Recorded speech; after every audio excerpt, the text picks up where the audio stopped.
Can't find the exact graphics you are looking for to add in your coloring books? Then try this. Click on the Canva AI and add the exact graphics you are looking for. Then, once you added your instruction, select Create an Image, this one. Then you can also choose from different styles from here. Then choose your preferred size. Then once you're done, click on this arrow. And there you have it.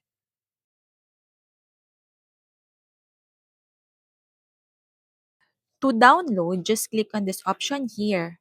You can also choose Edit if you want to edit it directly. If you ask me, can I sell this Canva AI as a digital product? Yes, you can sell Canva AI generated images, but only if you follow their content license rules. For example, if you use Canva AI to create graphics, for example, for a coloring book, you can sell that as long as the design is your own creation or modified enough and not just a raw AI image, okay? Want more Canva tips and hacks? Be sure to follow my page. See you in my next video. Bye!